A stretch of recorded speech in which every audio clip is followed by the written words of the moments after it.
বন্ধুরা আপনি সবাই ভালো আছেন। আজকে দেখুন কক রান্না করা হবে। কক মানে পোলট্রির মাংস, দেশি মুরগির মাংস, তারপরে খাসির মাংস, বিভিন্ন ধরনের মাংস রান্না করা হচ্ছে। তো কক হচ্ছে কি না, এই যে নিয়ে আসা হচ্ছে, কক নাকি সহজে সিদ্ধ হতে চায় না। যাই হোক, আজকে সেই ককটাকে বাড়িতে কেটে ছাড়িয়ে দিয়েছে। এখন এটাকে কাটতে হবে। আস্তে আস্তে আপনাদের একটু দেখানো হচ্ছে। তো এটা আমি ওই জন্য ঘুরিয়ে ঘুরিয়ে দেখাচ্ছি। এবার এটাকে কাটবো।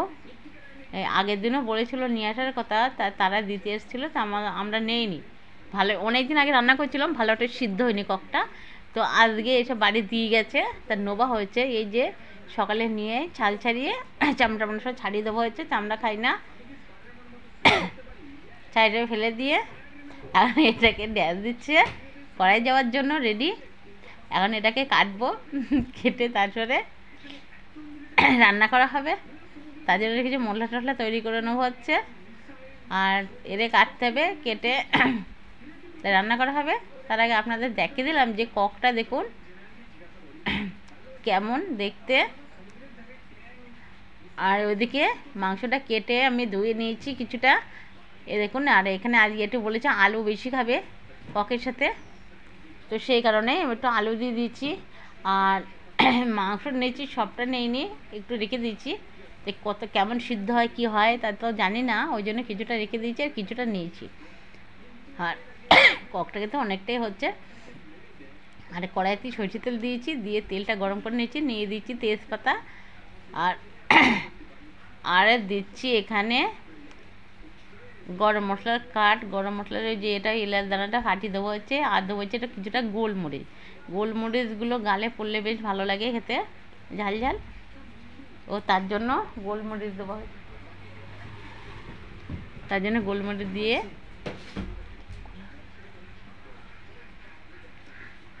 মশলাগুলো দিয়ে এবারে নাড়াচাড়া দিয়ে নিচ্ছি। ভালো করে ভেজে নিতে হবে বন্ধুরা। তো তার জন্য এখানে আমি যে মশলাটা সবসময় কিন্তু আমি ব্লেন্ডারে পিষে নেই মশলাটা, ওই জন্য আলাদা আলাদাভাবে নেওয়া হয় না বন্ধুরা। বারবার ওই যে অল্প অল্প জিনিস ব্লেন্ডারে পিষা যায় না, আমার ছোটোটা নষ্ট হয়ে গেছে, বড়োটাই করতে, ওই জন্য সবগুলো একসাথে দিয়ে নিয়ে তাই আমার করে নিতে হয়। ওই জন্য আলাদা ভাগে ভাগে আপনাদের দেখানো হয় না, এটা এই মশলা ওটা ওই মশলা।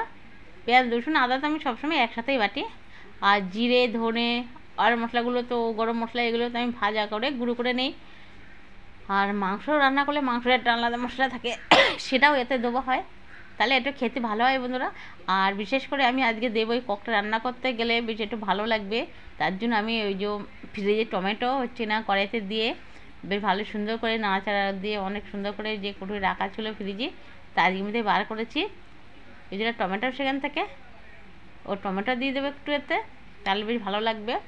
আর যদি টক দই থাকে তো আপনারা তো দিতে পারেন, দিয়ে রান্না করলে ভালো লাগে, কিন্তু আমি আজকে টমেটো দিয়ে দেবো। আর এই মশলাগুলো এখানে একটু ভালো করে ভাজি করে নিচ্ছি। এবার দিয়ে দিচ্ছি লঙ্কার গুঁড়ো,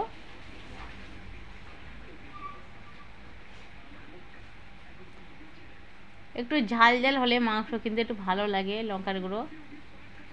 আর মাংস রান্না যদি মিষ্টি মিষ্টি হবে দিয়ে দিচ্ছি লবণ। এবার দিচ্ছি হলুদ।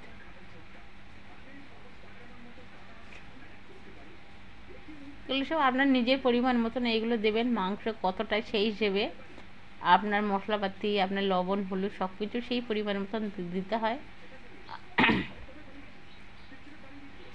আর মাংস রান্না করলে যদি মিষ্টি মিষ্টি লাগে বন্ধুরা, তাহলে তো ভালো লাগে না খেতে খুব একটা বেশি। তারপরে অনেকে আছে ঝাল একদম পছন্দ করে না, মাংস কি কোনো কিছুতেই ঝাল পছন্দ করে না, তাদের জন্য তো অল্প একটু দিতে হয়, এখন কিছু করার নেই। আর ঝাল ঝাল করে বেশি, এই যে দেখুন আমি টমেটোগুলো দিয়ে দিচ্ছি, এই যে ফ্রিজ থেকে বার করি, এখনও চাং হয়ে দলা হয়ে আছে, তো এবার আমি ওটাকে দিয়ে দিচ্ছি। এই যে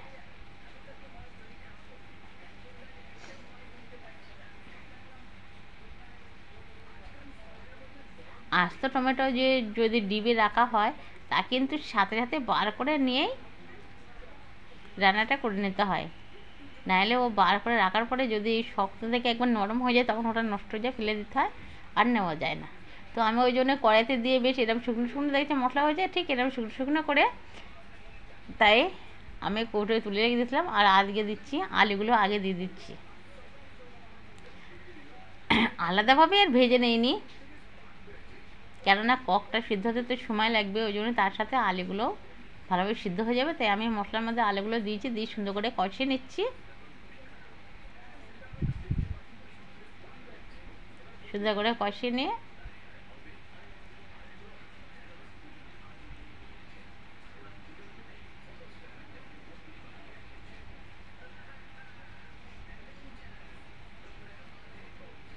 এবারে মাংসগুলোকে দিয়ে দিচ্ছি।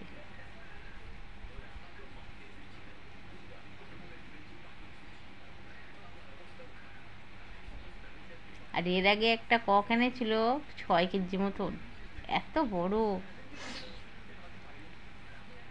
সেটাকে ওরা আমি কেটে রেখেছিলাম, কেটে রান্না করেছিলাম, আবার খাওয়া হয়েছিল।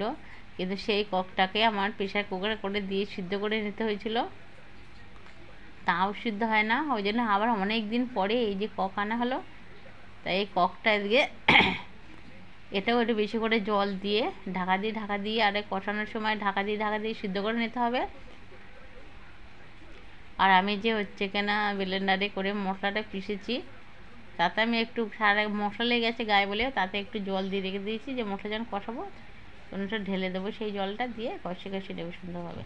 আর বন্ধুরা সব কিছু তো এত কিছু দেখাতে গেলেই তো এতটা সময় হয় না, ওই জন্য যতটুকু অল্প কিছুটা দেখানোর প্রয়োজন সেইটুকুই দেখাই, আর বাকিগুলো আপনাদেরকে আর দেখানো হয় না, তাহলে এগুলো দেখানোর সময় থাকে না। আমি কিন্তু সেই জলটা ঢেলে দিচ্ছি, তো দিয়ে কষে নিচ্ছি বন্ধুরা। দেখুন কতটা ফুটেছে, বেশ মেলাক্ষণ ধরে কষে নিচ্ছি। আবার এটা দিয়ে দিচ্ছি মাংসর মশলা। এই মাংস মশলাটা দিলে অনেক সুন্দর একটা টেস্টি, অনেক সুন্দর স্বাদ লাগে খেতে। আমি বেশ মেলাক্ষণ ধরে ঢাকা দিয়ে কষে নিয়েছি। দেখুন মাংস গা থেকে জলও ছেড়ে দিয়েছিল, আর আমার যে মশলা করেছিলাম তাতে যে জলটা ছিল সেটাও এতে ঢেলে দিয়েছিলাম দিয়ে। আর এবার দিচ্ছি মাংসর মশলা দিয়ে একটু নাড়া দিয়ে কষিয়ে নিয়ে তারপরে দিয়ে দেবো জল।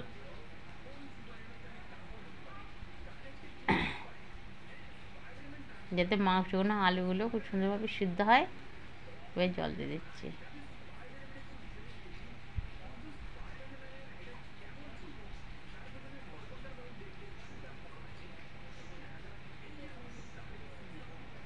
আর আমি এসময় ধরে কষিয়েছি, ঢাকা দিয়ে জল দিয়েছিলাম, দিয়ে একটু ঢাকা দিয়েছি, একটু নাড়া দিয়েছি, একটু ঢাকা দিয়েছি। এইভাবে কষাতে কিন্তু প্রায় অর্ধেকটা সিদ্ধ হয়ে গেছে। আর পোলট্রি মুরগিগুলো তো এর সময় হয়ে যেত, কিন্তু যেখানে কক ওই জন্য সময় লাগবে একটু, সেই কারণে। এবার দিয়ে দিচ্ছি জিরার গুঁড়ো, ধনের গুঁড়ো, আর এবার দেবো গরম মশলা।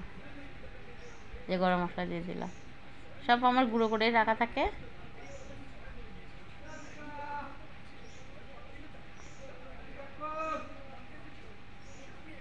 আর বন্ধুরা আর একটু ফুটবে, তারপরে নামাবো, অনেকখানি ঝোল কমে ফুটে এসেছে। এই দেখুন বন্ধুরা হয়ে গেছে, নামিয়ে এসেছি। ঝোল কিন্তু এই আছে, আর অনেকটা সময় লেগেছে বন্ধুরা হতে, প্রায়। কতটা সুন্দর লাগছে দেখুন ককটা। রান্নার আগে যেটা ভাবছিলাম তেমন না, এবার সিদ্ধ হয়েছে। বারবার জল বেশি করে তার জল আবার দিতে হয়েছিল, সেটা আমি গরম করে নিয়েছিলাম, ঠান্ডা জল দিলে ভালো লাগতো না বলে। তা দেখুন এবার আমি ঢেলে আপনাদেরকে কাছ থেকে ঘুরিয়ে দেখাচ্ছি।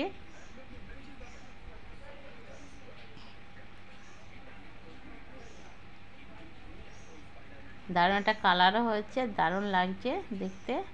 আর ঝাল করে দিয়েছি, পরে আর একটু ঝাল দিয়ে দিয়েছিলাম, ঝালের গুঁড়ো, বেশ অনেক সুন্দর লাগছে। তো বন্ধুরা আপনারা যারা কক খেতে ভালোবাসেন না, অবশ্যই করে যদি কক পান হাতের কাছে, বাকি বড়